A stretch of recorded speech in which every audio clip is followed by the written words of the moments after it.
Konteks sistem pendidikan nasional saat ini. Assalamualaikum warahmatullahi wabarakatuh. Alhamdulillah, puji syukur kehadirat Allah Subhanahu wa Ta'ala atas rahmat dan karunia-Nya, kita dapat melanjutkan pembahasan kita. Setelah memahami konsep dasar dan pentingnya manajemen pendidikan, serta menelusuri jejak perkembangannya, kini saatnya kita melihat lebih dekat arena di mana manajemen itu dipraktikkan, khususnya di Indonesia. Ibarat seorang nahkoda yang harus memahami peta laut dan kondisi cuaca sebelum berlayar seorang manajer. Pendidikan perlu memahami struktur sistem pendidikan nasional, tempat sekolahnya bernaung, serta dinamika kebijakan terkini yang menjadi angin yang dapat mendorong atau bahkan menghambat laju kapal pendidikannya. Pemahaman konteks ini bukanlah sekadar pengetahuan tambahan, melainkan sebuah kebutuhan strategis untuk dapat mengelola sekolah secara efektif dan relevan. Mari kita mulai dengan memahami struktur dasar sistem pendidikan nasional Indonesia. Landasan hukum utamanya adalah Undang-Undang Nomor 20 Tahun 2003 tentang Sistem Pendidikan Nasional atau Undang-Undang Sisdiknas. Undang-undang ini menegaskan bahwa pendidikan nasional berfungsi mengembangkan kemampuan dan membentuk watak serta peradaban bangsa yang bermartabat dalam rangka mencerdaskan kehidupan bangsa. Berdasarkan Pancasila dan Undang-Undang Dasar ke-1945, sistem ini mengenal 3 jalur pendidikan utama yang saling melengkapi. Pertama, pendidikan formal, yaitu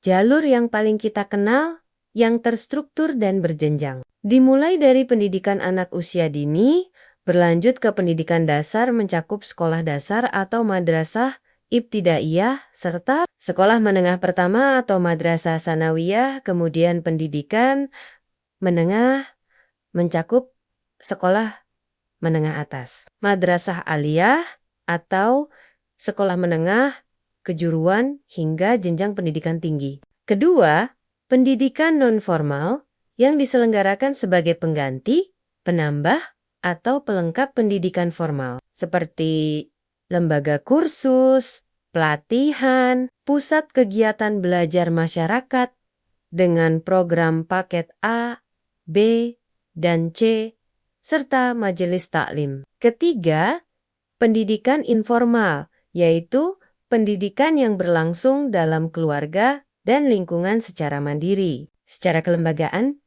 Untuk jalur formal, mayoritas sekolah berada di bawah naungan Kementerian Pendidikan, Kebudayaan, Riset, dan Teknologi, sementara madrasah berada di bawah koordinasi Kementerian Agama. Meskipun demikian, keduanya tetap mengacu pada kerangka standar mutu yang sama, yaitu Standar Nasional Pendidikan. Selain jalur dan jenjang, sistem kita juga mengenal berbagai jenis pendidikan untuk mengakomodasi keragaman kebutuhan dan potensi, seperti pendidikan umum, kejuruan, akademik, profesi, vokasi, keagamaan, dan pendidikan khusus bagi peserta didik berkebutuhan khusus. Mengapa pemahaman struktur ini penting bagi seorang manajer sekolah? Pertama, untuk mengetahui posisi dan peran sekolahnya dalam sistem yang lebih besar. Kedua,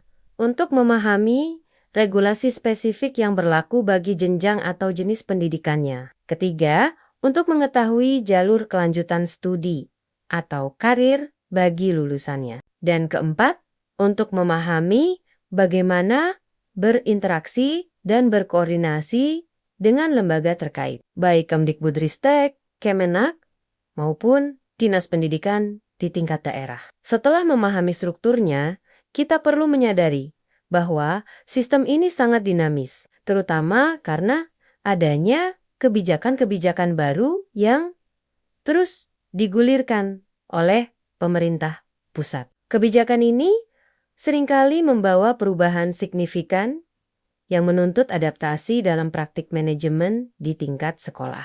Saat ini, per April tahun 2025, setidaknya ada 2 arus kebijakan besar yang sangat berpengaruh. Implementasi kurikulum merdeka dan akselerasi transformasi digital. Mari kita bahas kurikulum merdeka secara lebih mendalam dari sudut pandang manajemen. Filosofi dasarnya adalah memberikan kemerdekaan belajar bagi siswa dan kemerdekaan mengajar bagi guru. Fokus pada materi esensial, fleksibilitas pembelajaran, serta penguatan karakter melalui profil pelajar Pancasila. Namun, kemerdekaan ini datang dengan tanggung jawab manajerial yang besar bagi sekolah. Pertama, manajemen perubahan. Kepala sekolah harus mampu memimpin proses perubahan mindset di kalangan guru dan staf, membangun pemahaman yang benar tentang filosofi kurikulum merdeka, mengatasi kemungkinan resistensi,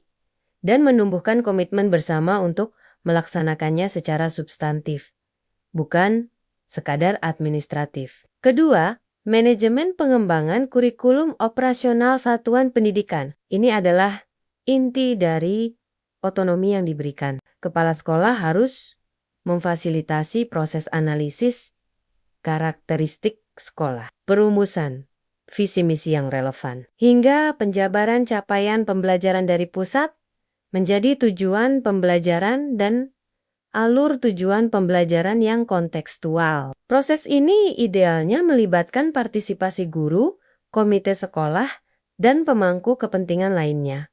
Ketiga, manajemen pembelajaran. Sekolah perlu mengatur struktur kurikulum yang lebih fleksibel, termasuk mengelola pelaksanaan proyek penguatan profil pelajar Pancasila. Ini mencakup perencanaan tema, penjadwalan lintas disiplin, mobilisasi sumber daya, serta pengembangan sistem asesmen project yang otentik. Selain itu, manajemen harus mendorong dan mendukung guru dalam menerapkan strategi pembelajaran berdiferensiasi untuk melayani kebutuhan belajar siswa yang beragam. Keempat, manajemen asesmen. Perlu ada pengelolaan, pergeseran dari dominasi asesmen sumatif ke arah penguatan asesmen formatif yang digunakan sebagai umpan balik perbaikan.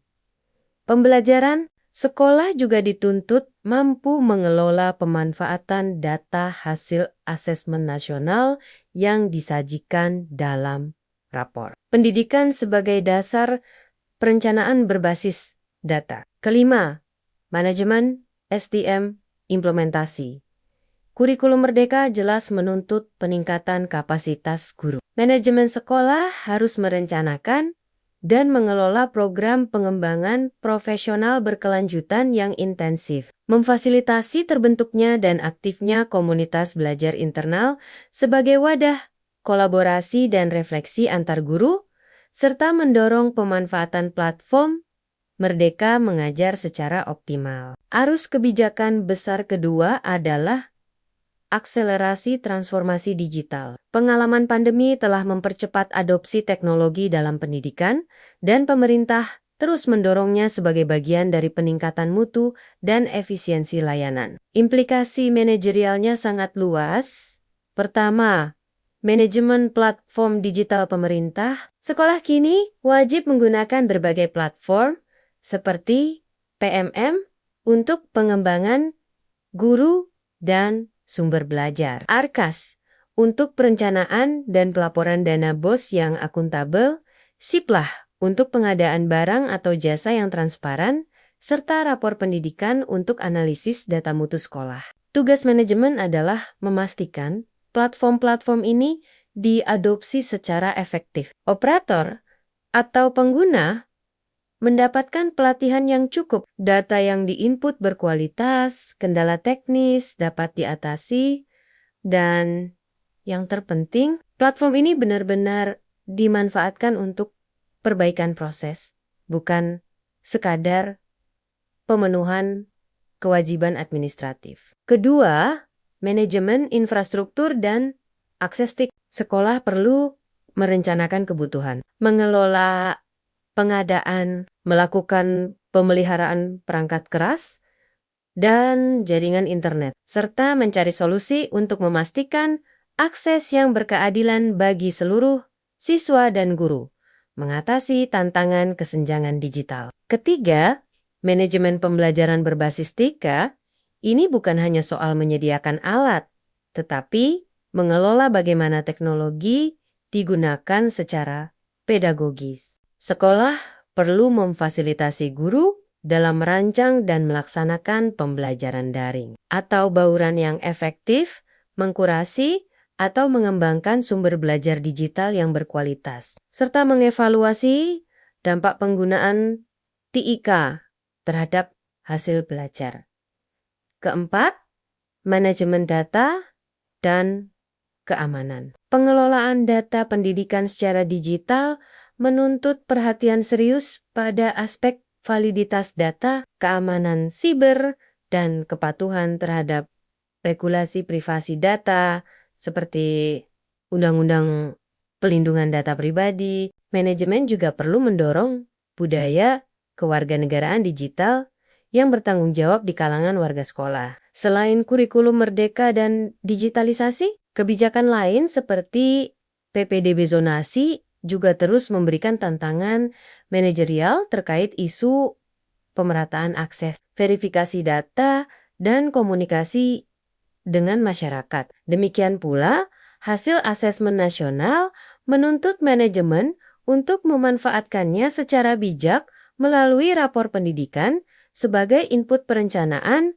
berbasis data, bukan untuk tujuan pemeringkatan yang keliru. Pemenuhan 8 standar nasional. Pendidikan juga tetap menjadi kerangka acuan mutu yang implementasinya harus terus dikelola dan ditingkatkan melalui sistem penjaminan mutu internal. Semua dinamika sistem dan kebijakan ini menciptakan sebuah lanskap yang kompleks dan terus bergerak bagi para manajer pendidikan di Indonesia. Memahami struktur dasar sistem pendidikan nasional dan secara proaktif mengikuti, menganalisis, serta merespons kebijakan. Kebijakan terkini adalah sebuah keharusan. Manajer sekolah tidak bisa lagi hanya fokus pada urusan internal semata, tetapi harus mampu membaca peta lingkungan eksternal ini agar dapat mengarahkan kapal sekolahnya berlayar menuju tujuan pendidikan yang berkualitas dengan lebih efektif dan adaptif. Pemahaman konteks inilah yang membedakan manajer reaktif dengan manajer proaktif dan strategis. Sebagai penutup, memahami konteks sistem pendidikan nasional dan dinamika kebijakannya adalah fondasi penting bagi manajemen pendidikan yang efektif. Dengan pemahaman ini, para pemimpin sekolah dapat lebih baik dalam menyelaraskan program sekolah dengan arah nasional, mengantisipasi tantangan, memanfaatkan peluang, dan pada akhirnya memimpin institusinya untuk memberikan layanan pendidikan terbaik bagi generasi penerus bangsa. Allahumma sholli ala Sayyidina Muhammad wa ala ali Sayyidina Muhammad. Semoga uraian ini memberikan manfaat dan pemahaman yang lebih baik bagi kita semua dalam upaya memajukan pendidikan di Indonesia. Wassalamualaikum warahmatullahi wabarakatuh.